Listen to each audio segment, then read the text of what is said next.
Mayong hapon, Negros. Ini ang Digicast Negros 10. Ang napulo ka mga nagapanguna nga balita sa isa sang Negros ang amon igadulong sa inyo. Update ninyo kami via Facebook, YouTube, kag sa KK Channel 11. Kag karon sa naman kami mabatian sa radio station nga FM Bacolod 91.1.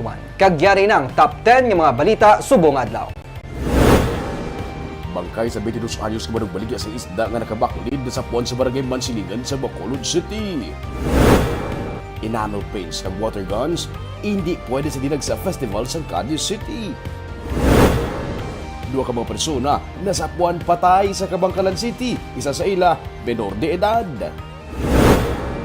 Grupo sa mga sugar workers hindi pabor sa pag-import sang kalamay. Kag sa good vibes sining weekend, campsite kalapit lang sa Bacolod sa tripping ni Ruming, kag tagpangapin sa mga amo sa kalasangan sa Baganihan. Inatanan sa Digicast Negros 10. Sa number 10,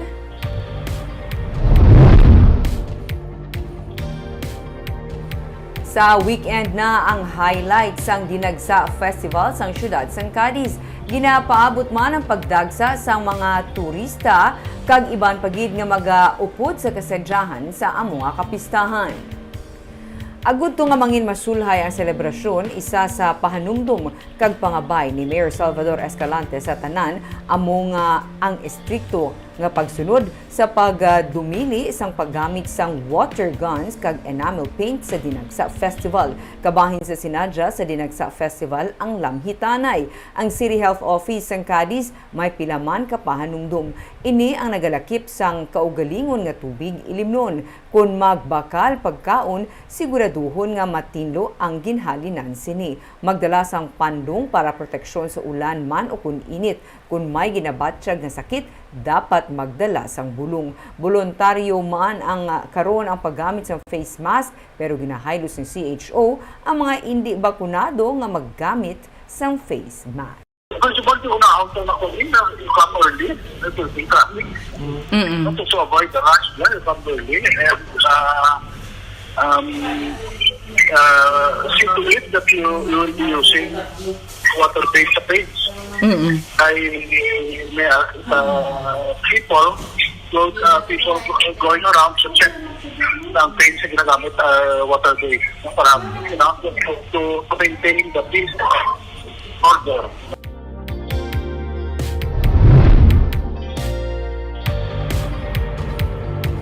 Sa number 9, active COVID-19 cases sa Negros Occidental ang nanaog sa 36. Ining base sa records sa Provincial Incident Management Team para sa January 26. Zero ang new cases, zero man ang COVID-related deaths sa among report. Sa Enero 25, 35 ang active cases nga na-record. Ini na ang pinakamanubo nga recorded COVID cases sumalin sa Nobyembre kag Disyembre sang nagligad nga tuig. May mga tion sa mga binulan nga ang active COVID cases nagdangat sa 300 level mark. Nanaog man ang COVID cases padayon ng paghaylos ang gobyerno probinsyal sa publiko nga maggamit sang face mask sa mga indoor kag dalagko nga pagtalilipon, labi na sa mga hindi bakunado.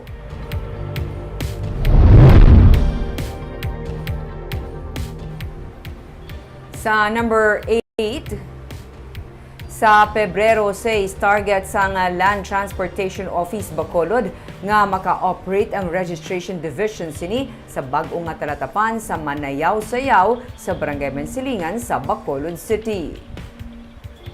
Inisuno kay LTO Bacolod Chief Renato Novero nga nagsiling man nga magauna anay ang pag-transfer sa Registration Division sa Manayaw-Sayaw kag magasunod na lamang matapos sa mga duha ka semana ang Licensing Division. Suno kay Novero, magasira sa Pebrero 3 ang Registration Division sa daan nga talatapan sa Cottage Road bangod sang amo nga pagsaylo na tungod maapektuhan ang server.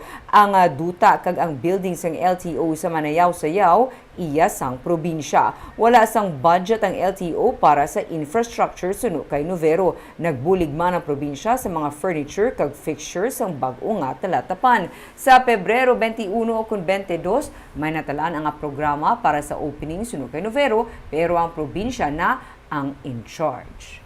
February 3 close kami, Friday na. Okay. Wala operation ang registration sa LTO Bacolod sa February 3 Friday. Kay utdo namon ang server.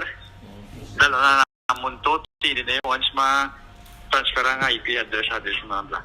So, February 6 Monday, matingwa namon, basta okay lang ang connection naman sa internet. Normal na ang operation na press na Monday. Sa number 7,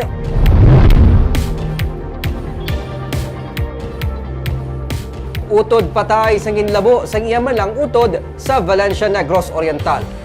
Patay 48 anyos nga si Mario Morte matapos inilabon sang iyaman mismo nga utod nga si Gregorio sang kagabi sa Valencia Negros Oriental. Sa investigasyon sang PNP, upod lang inom ang mag-utod sang hinali na lang naungkat ang ilang nga away bahin sa duta. Didto kag nagbaisay nga mag-utod nga nagtulod sa suspect nga labuon ang iya utod tubtob mapatay. Naaresto man sang barangay ang suspect kag karon detained sa Valencia PNP.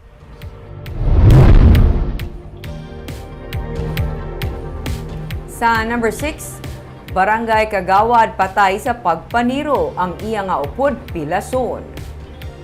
Ginbawian sang kabuhi kahapon ng 60 anyos nga Barangay Kagawad sa Bayawan City, Negros Oriental nga si Artemio Estrebella matapos ini gintiro sang Miyerkules sa Barangay Minaba. Suno sa PNP, nagakaon lang si Estrebella sa Batsuyan upod kay Ricky Canilio sang sila ang gintiro sang duha ka persona sakay sa motorsiklo. Padayon nga ginabulong sa ospital si Canilio. Suno sa pulis, personal nga inaway amo ang ginalantaw nila nga motibo sa pagpaniro. Sila ang mayara naman karon sang persons of interest.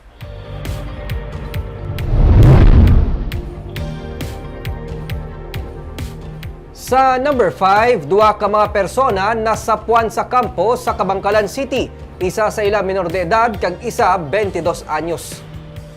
Nasapuan nga patay kay ina sang kaagahon ng duha ka persona sa Barangay 6 sa Kabangkalan City. Nakilalaan sinila nga hapon ng duha ka mga bangkay. Ang isa among 16 anyos nga grade 9 student kag ang iya upod naman nga si Ervin Colorado, 22 anyos. Sa investigasyon sang PNP, may nabatian ang mga residente nga nagapangayo sang bulig kag sang ginrespondihan sang otoridad, wala na didto sa lugar. Apang sang ginsundan nila ang tulo sang dugo, didto nakita sa kampong duha ka mga bangkay. Ginausisa pa karon sang PNP kung anong motibo sa pagpatay sa ila. Isa sa ginatanaw nga person of interest, among ila isa ka upod nga karon ginapangita na sang kapulisan.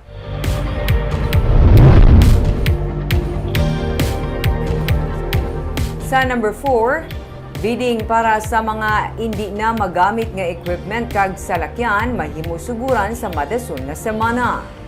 Nabato na sang Appraisal Committee ang memorandum gikan sa Commission on Audit angot sa gintalana nga presyo para sa inugbaligya nga mga equipment, salakyan kag iban pa nga government assets nga gubaon kag hindi na magamit. Suno kay Councilor Israel Salanga, ang chairperson sang Committee on Assets sang Konseho, na submit naman sang komitiba ang memo sa Bids and Awards Committee kag posible masugura na ang bidding process ang pagbaligya sa mga hindi na magamit nga government assets sa madason nga semana. Nalakip sa mga ibaligya ang mga computer equipment, mga salakyan kag mga heavy equipment nga nagapabilin sa mga storage area kag motor pool sang syudad. Ginsiling ni Salanga nga sa baylo nga per item ang pagbaligya sa mga pagkabutang, nakasugtan nga himuon ini nga per lot agud mas madasig ang pagdispose kag pagbaligya. Samtang sa Sabado natala ang final inventory para sa mga salakyan nga gamiton sa syudad sa MabCab, ang ride-sharing app nga mangintikang agud mas mangin effective kag efficient ang pagserbisyo sang tagsa ka mga departamento.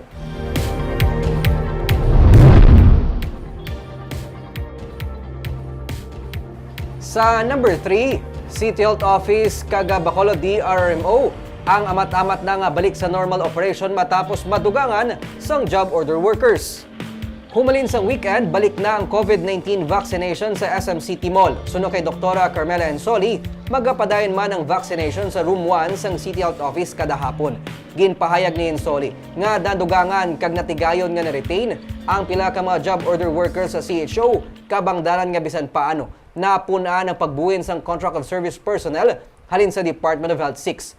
May masobra sa 140 ang personal sa CHO sang tanilikdan nga Disyembre. Apang karon, nagalabot na sila sa 270 ka mga personnel. Kasubong sang CHO, nag-request man sang dugang nga personnel ang Disaster Risk Reduction Management Office. Iniagod matagan atensyon ang declogging kag dredging operation sa mga ginakabig flood-prone area sa syudad. Halin sa malapit 30 ka mga personnel, karon may 72 na ka mga personnel ang DRRM as of January 20. Kay tapos sila tao nga gin-deploy. Pero kung kailan short man sila sa manpower, ato na tao. Nag-request ka for additional GO, man? Nag-additional GO last time ba? Of course, eh. Ara, wala pa. Luckily, gin-grant ko sa akong request. Mga pila ka bilog ang gindugal sa mo. Ang akong retention niya, ginbalik sa ako. Ato mga old mga ano. Ato sa July to December, ginbalik sa ako. Ato wala ano ako. Sa number 2,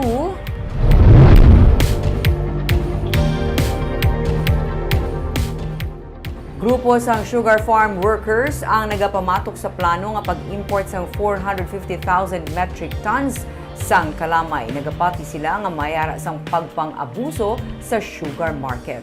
May report si Nico Delfin. Makaduha na ka beses nga napunggan ang plano nga pag-import sang supply sang kalamay sa pungsod sa tuyo nga mapahagan-hagan ang pagsaka sang presyo sa mga merkado. Gani nakibot ang katapos ang Save the Sugar Industry Movement sa rekomendasyon sang Department of Agriculture kag Sugar Regulatory Administration nga mag-import sang 450,000 metric tons nga supply sang kalamay. Para sa grupo, mayara sang sugar market abuse amukon nga ginapilit ang pag-import sang kalamay humalin pa sang nagliligad. We are still in the peak of harvest and milling activities, and there is an abundant local stock of sugar at this point in time. The Department of Agriculture should determine if there is a real shortage. So, liable mo, posible na ginatawag sugar market abuse. Posible na yan. Ang ginaduso nga tikang sang grupo para mapahagan-hagan ang pagsaka sa presyo sang kalamay amo nga mapabaskog sa mga natungdan nga ahensya ng gobyerno ang pagbantay batok sa sugar smuggling kag hoarding. Hindi ko nagmahal ng presyo sa local market kasi kung na yung obligasyon na i-monitor kasi kung nag-hoard sa kalamay dapat yan lakson sa atong gobyerno yung mga ahensya sa gobyerno o kung yung mga nag-hoard na traders, sugar traders ilan na silang may responsibilidad. Hindi nga gamito nilang rason na mahal ang presyo sa kalamay sa local market, may import sila. Hindi man sapat sa solusyon. Ang resulta sa long term, mapiktuhan ng sugar industry. Kung bahaon kita. Sa mga matuod yan, damo gihapon sa sugar smuggling na nagasulod. Upod sa malapit 700,000 ka mga agricultural workers nga nakasandig ang palangabuyan sa sugar industry, nagpagwa sang manifesto ang Save Sugar Industry Movement sa tuyo nga mapunggan ang pag-import sang kalamay nga ilaman ginakahangawan makaguba sa industriya sang kalamay. Ginalauman nila ang suporta sang grupo sa mga sugar planters kag millers bahin diri. Ang grupo sang sugar planters supod ang pila ka mga local kag national officials wala nagapamatok sa plano nga pag-import sang kalamay basta mayara sang datos sa production sang kalamay agud mapatod ang kadamuon sang iga-import nga supply kag nasa timing ang pag-import sini. Kag sa numero 1 sa mga balita subong adlaw.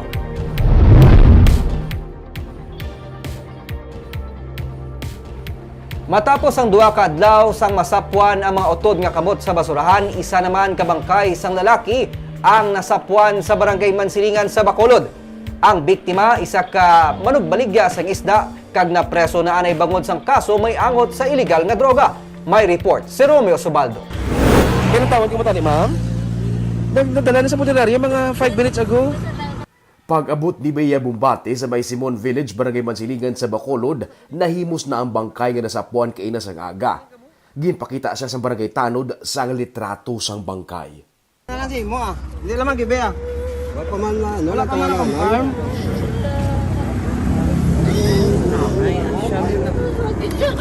Ay, sorry. Oto dia? Pagkakita niya sa litrato sa bangkay, sigurado siya, gaya ini nga magulang nga si Henry Paul. Wala na siya untat sa paghibi, naghingagaw sila pa punerarya. Pagpanaog sa tricycle, wala na untat ang iya paghilibion, yara man dito ang sa nila kautod.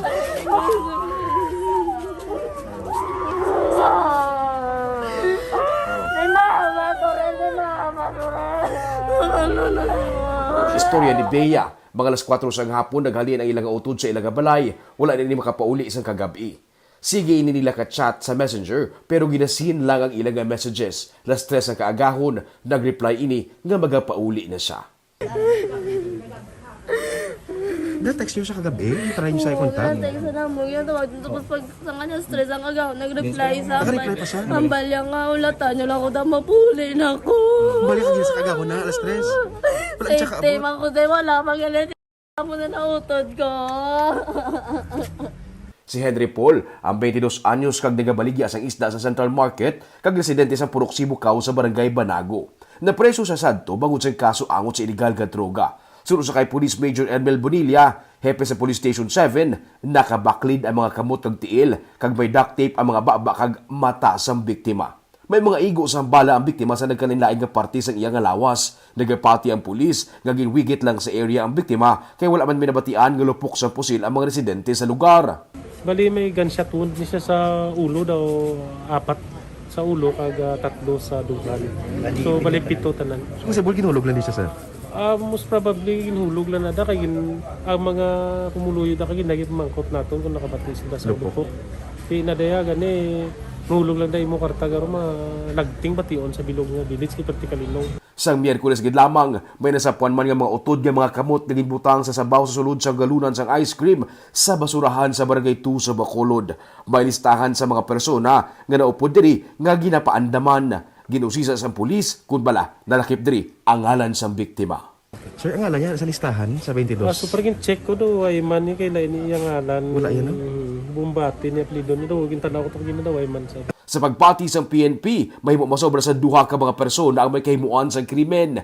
Ila pa nga ginapadalman ang background sang biktima.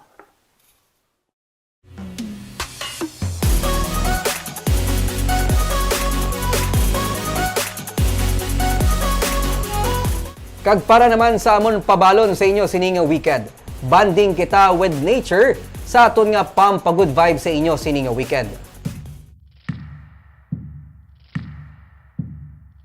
Campsite bala ang ginapangita mo nga malapit lang pero may ma-offer nga manami nga view, mabugnaw nga hangin kag lugar nga makarelax.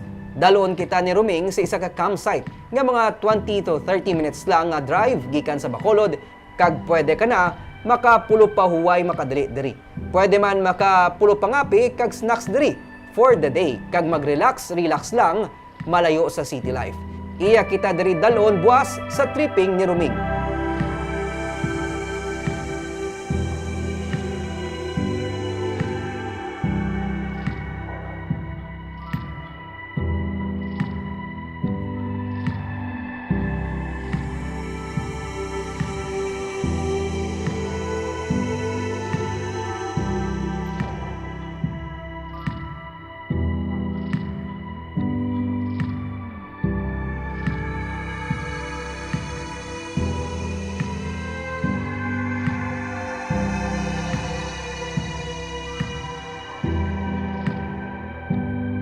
Kag baganihan sa mga amo. Ini siyang aton nga kilalahon. May natukod na siya nga mangkisang turist sa Valencia sa Negros Oriental.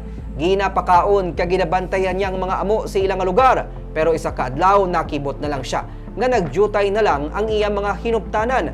Ang ilang nga alpha na sapwan nga may igo sang bala.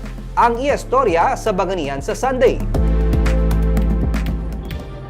Barbs da mo pagigili sa mga lugar, no? Especially yung mga bukid nga daw dapat ginaton katuan since lapit lang man. Amo na gani Nick ang ginhambal tabala nga kadamo pagid sa nagahulat nga i-discover diri mismo sa aton nga probinsya. Kag sa baganihan sa weekend na kita na kon ining isaya ka ordinaryo lang nga citizen, wala siya sa trabaho pero siya karon ang nagasagod sining mga amo nga ara ya karon sa isa ka monkey sanctuary sa Banwasang Valencia sa Negros Oriental. Base amo na gani niya man nga passion Yes, sa farm. Kag amoy adto mga balita sa isa sang Negros subong adlaw. Kay man sa panahon karon importante nga may ihibalo ka sa nagakatabo sa imo nga palibot. Pero dapat balanse kag insakto mga impormasyon. Padahan kami nga magapangalagad sa Negrosanon. Ako si Barbara Mijares. Kag ako naman si Nico Delfin. Happy weekend!